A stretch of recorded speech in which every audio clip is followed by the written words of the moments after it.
ایک طرح سے کمپنی کے یہ ایجنٹ ہوتے تھے جو کہ یہاں کے نواب کے ساتھ بیٹھ کے کمپنی کے لیے کام کرتے تھے۔ اب یہ ایجنٹ خالی کمرشل اور پولیٹیکل ایجنٹ ہی نہیں رہے بلکہ اب یہ اسٹیٹ کے انٹرنل افیئرز میں بھی دخل دینے لگے۔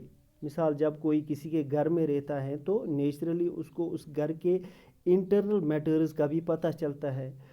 اسی طرح یہاں بھی ہوا، جب ایسٹ انڈیا کمپنی کا ریزیڈنٹ آفیشل کسی انڈین اسٹیٹ کے نواب کے ساتھ بیٹھتا ہے تو اس کو وہاں کے انٹرنل میٹرز کی پوری جانکاری ہو جاتی ہے اور اس کو پورا پتہ چلتا ہے کہ یہاں کیا چلتا ہے۔ تو اس چیز کا فائدہ کمپنی نے اٹھایا کیونکہ یہ ریزیڈنٹ کمپنی کا ہوتا تھا اور کام بھی کمپنی کے لیے ہی کرتا تھا۔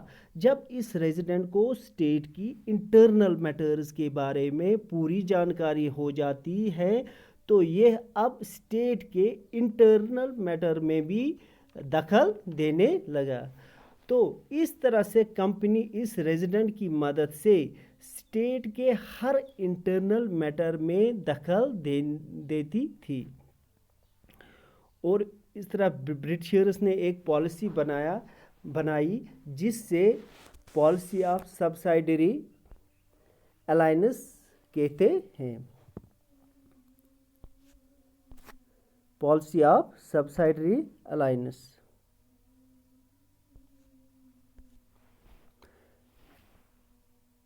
اس پالیسی آف سبسائڈری الائنس میں کیا ہوتا تھا اس پہ ہم بات کریں گے۔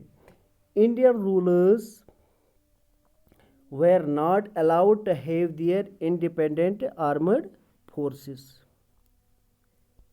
Indian rulers were not allowed to have their independent armed forces.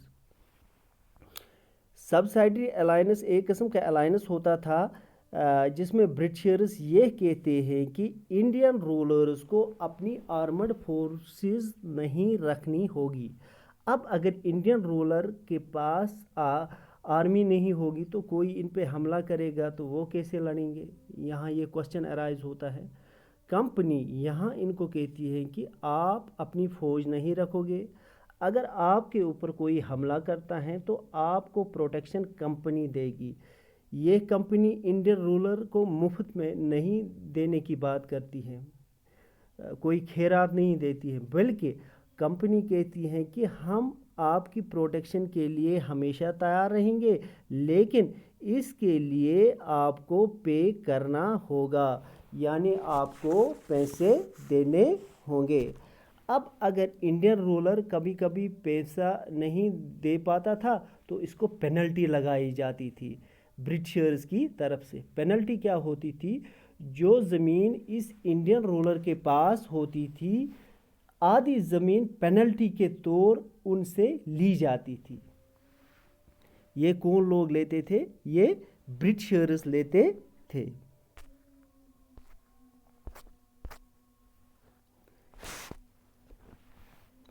When Richard Wellesley was Governor General in 1805, Nawab of Awadh was forced to give over of his territory to the company in 1801.